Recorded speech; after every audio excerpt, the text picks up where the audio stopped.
Hey folks, my name's Jack. Welcome to Peach Guitars. Today I'm going to introduce you to Fender's brand new Vintera III series. Let's take a closer look.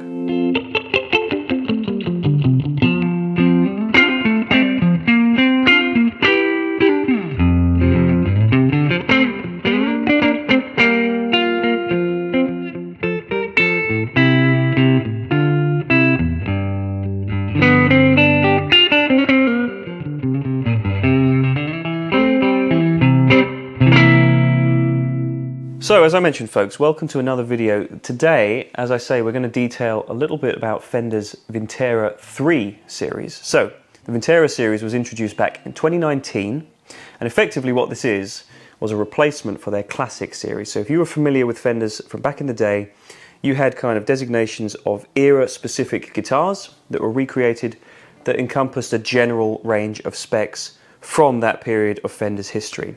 And the Vintera series aimed to kind of mix that up a little bit by not only incorporating the vintage specific era specs, but also some more player friendly things, and also just kind of smoothing out kind of a cross section of a few years at a time. So for example, you'd have a general 50s Stratocaster, 60s Stratocaster, and so on. So it kind of took a little bit of each of the different specs that various years of that decade would have, smushed them together in the way that would appeal to the greatest cross-section and greatest number of guitar players. So here in 2026, they've updated the Vintera series to the third generation, and basically the main focus is, as ever, ultimate historical accuracy, era-specific parts, and as I said though, it's really to appeal to the guitar player to pick up any of these instruments and feel instantly comfortable. So it's not going to be too tied to a very specific year of Fender's history.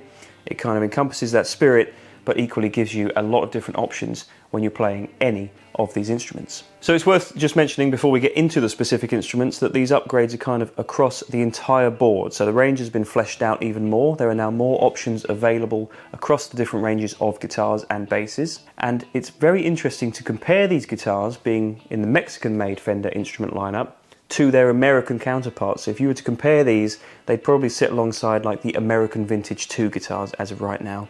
And yet they come in at probably less than half of the cost, and yet they're certainly not half the instruments. So that's the general overview. Let's get into some specific instruments.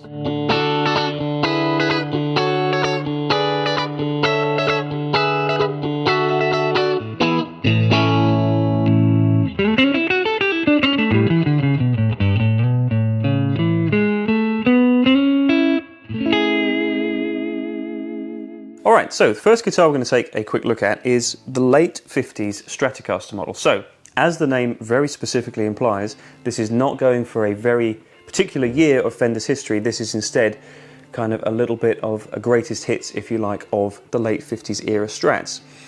And to tie into that, there have been a couple of spec changes, most specifically the neck shape. So we've gone from a soft V on the outgoing model to more of a D shape. So it's a little rounder, perhaps a little more universally comfortable for more guitar players, and indeed it's a nod to the direction Fender was heading in their late 50s guitars, yet it still has the all maple neck and fingerboard and the late 50s voiced pickups as opposed to the 60s era Strats.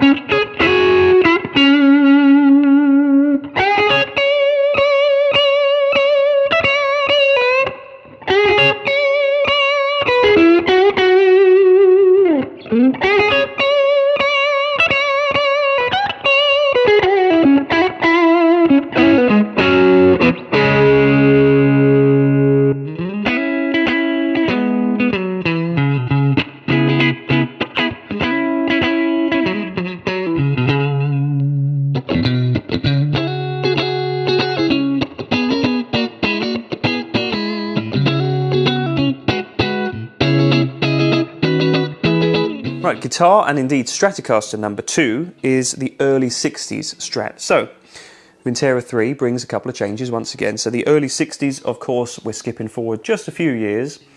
And again, it encompasses a lot of elements of all of Fender's output from kind of, I guess, 61 through to about 64. And again, it's a little bit of a medley of all those great guitars. So we have quite a different neck shape here. It's more of a C profile, kind of a round 60s. And there's also been a change from a slab rosewood board to this round laminate rosewood fingerboard, and now with clay dots again. So it's all quite era-specific things, little upgrades that do actually count for quite a lot, because I think the neck feels maybe a little smoother to play. I think the rosewood looks a little bit darker as well than the outgoing guitars, which again, these are the things you want from a 60s era Fender guitar. And this seafoam green looks fantastic on any 60s era Strat.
Okay, the third and final Stratocaster for the video today is the late 60s Strat. So this is the one that's perhaps the biggest change to the lineup.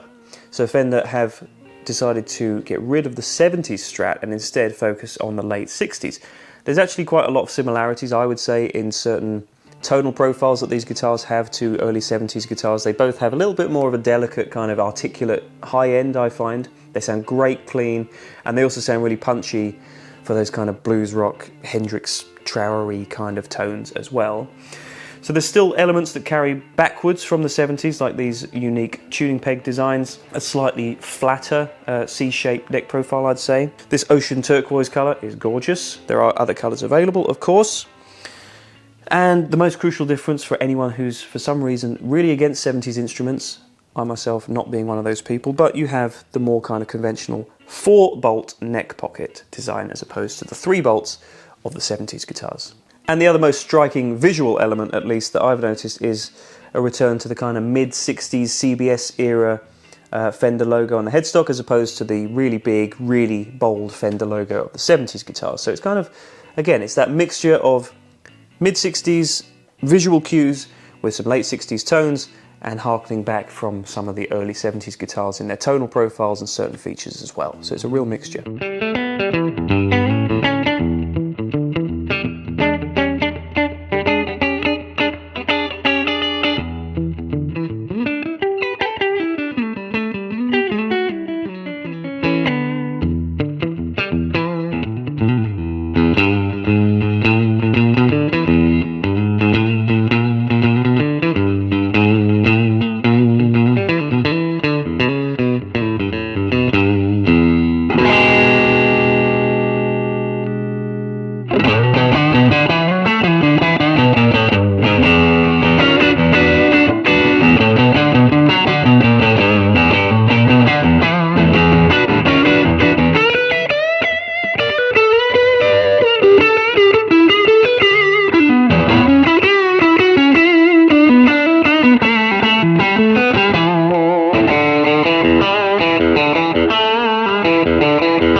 Okay, so on to the first of the Telecasters, one of my favourite guitars.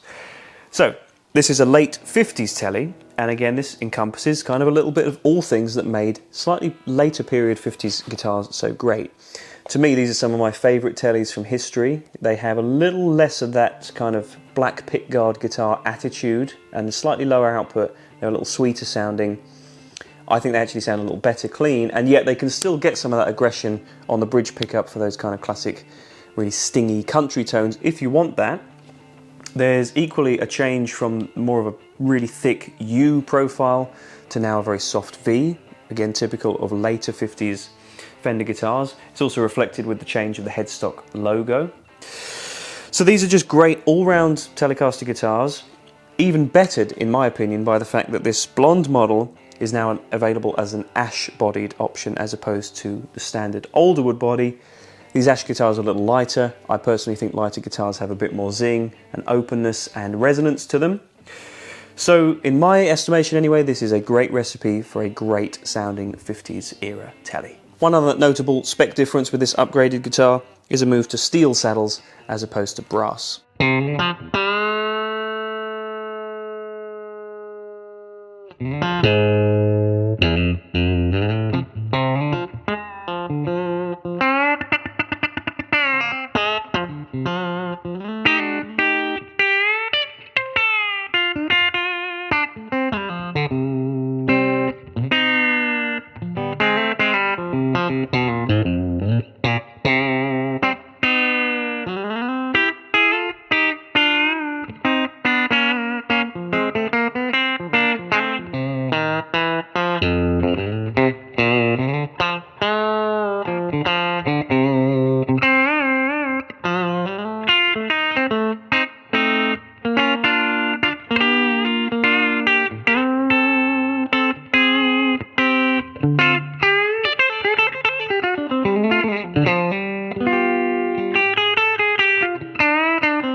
Okay, so the second of the two Telecasters I'd say is arguably perhaps the most interesting guitar, at least to me.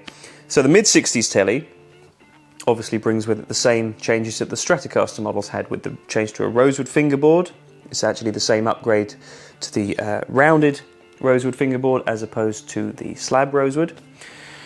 And again, there's just kind of a little bit of a mixture of all different elements to these guitars. So there's, again, the option to have ash or alderwood body. This particular vintage blonde is an ash-bodied guitar. There's also the option for a 60s custom Tele. So it's actually a very interesting period of Fender's history with the Telecasters. They had all different ranges of guitars going on. Those great sunburst customs. There's even maple neck options kind of returned to the fold as well. So there's a lot of different options here with this model alone. If your preference is for rosewood boards, again, just like the late 50s guitar, this can kind of do a little bit of everything. It doesn't have that super aggressive early 50s attitude. It also doesn't sound maybe quite as thin and anemic as some of the 70s guitars could sound. It's a nice sweet spot. It's just a different option for you visually and in terms of the way the neck and body feel.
Now, interestingly, before we continue with the standard models, the Vintera III lineup also brings with it a few limited edition guitars. This late 50s Strat being one of them, so it's obviously got some very significant historical vintage visual cues, but it carries a lot of the regular late 50s Strat models specs across, but we have, for example, on this guitar, an ash body as opposed to older, this gorgeous see-through blonde finish with gold hardware, and specifically 58 voiced Strat pickups, which bring a slightly different tonal quality to the regular model.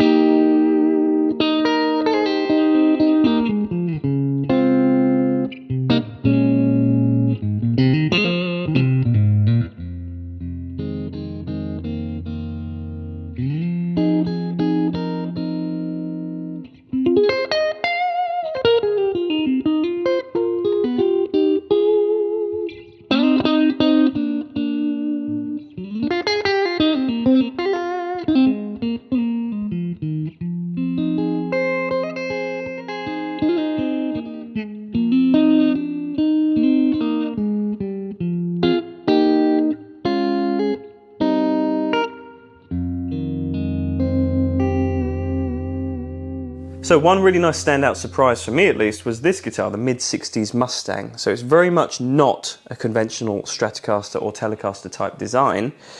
I think if you know, you know about the Mustang. These are really great guitars. They have a very distinctive tone and they have this very unique pickup switching as well, where you can get these out of phase combinations of the two pickups. They're slightly smaller overall, you know, it feels more compact, smaller body, slightly shorter scale length as well. These guitars just play great and they offer something genuinely unique to the Vintera III lineup.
So offset number 2 is a guitar that we don't actually talk about too often, unfortunately, which is the mid-60s Jaguar.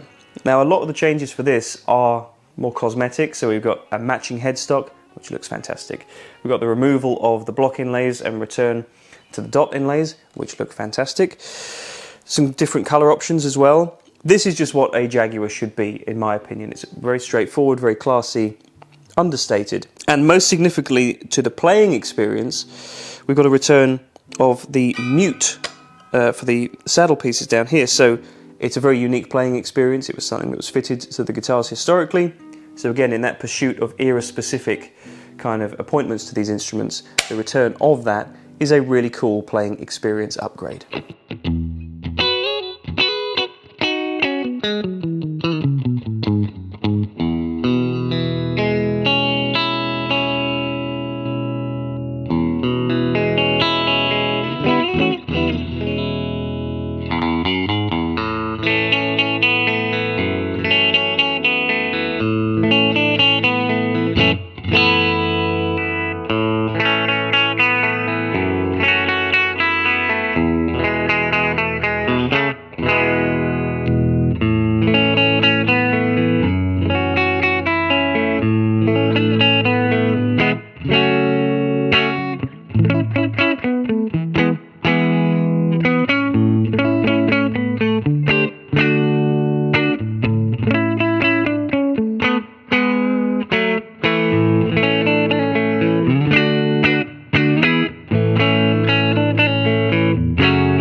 So in keeping with the offset theme, we have the other greatest hits model from Fender's mid-60s period, which is the Jazzmaster. Again, some similar cosmetic upgrades like the matching headstocks, some new colours. I think this guitar was previously only a 50s model. Now having the 60s model just makes a lot more sense because that's what we mostly see of traditional historical vintage Jazzmasters. There's mostly the 60s guitars. So it's a really welcome upgrade. These things always play very uniquely and really fantastically, and this is just a great example of a Jazzmaster with that totally unique bridge tremolo system, their rhythm circuit. They sound great, they look great. If you're an offset fan, you know all about these things, and if you're not, I'd recommend checking one out, because actually I used one of these guitars back in the day as one of my main guitars for a long time. They can do an awful lot, and they do it in their own inimitable way.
And last but not least for today's collection is the Bass 6. So this is a guitar, if you want to call it that I always find really interesting. So it's a 6-string guitar but tuned down an octave. So it's essentially a hybrid of a bass guitar and a conventional 6-string electric.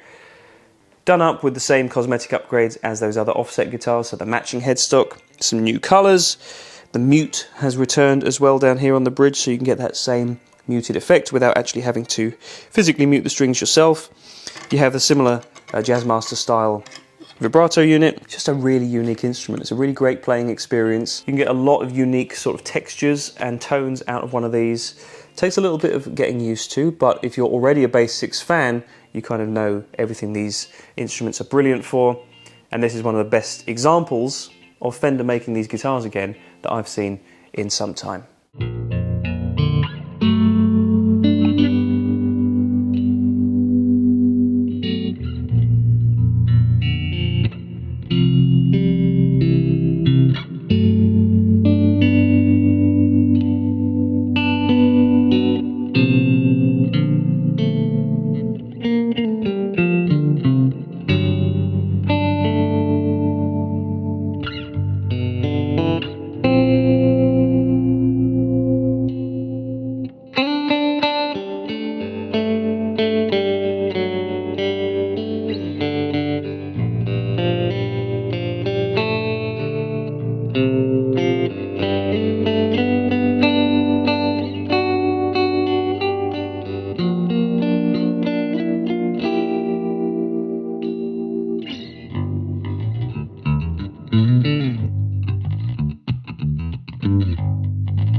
Of course, it wouldn't be a proper lineup update if there weren't some changes to Fender's historic bass guitars. So as well as the Bass 6 we talked about, changes have been made both to the P bass and the Jazz basses, with the Jazz bass now being split into two different models and the P bass being consolidated into one.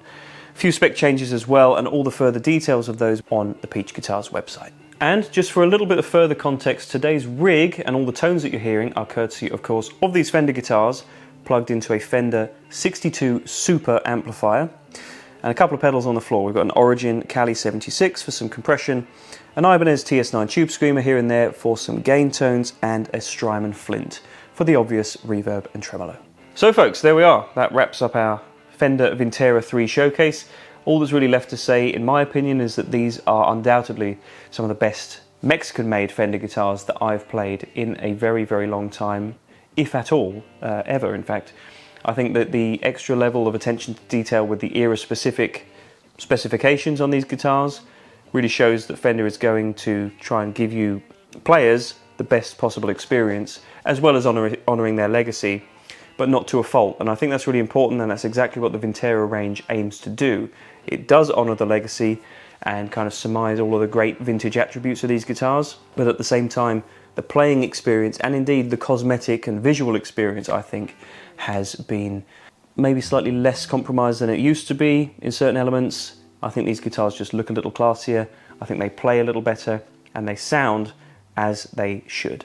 As always, if you'd like more information about these guitars or any of the other Vintera guitars or any of the other Fender products that we stock, you can of course do so by going to the Peach Guitars website, which will be linked down below.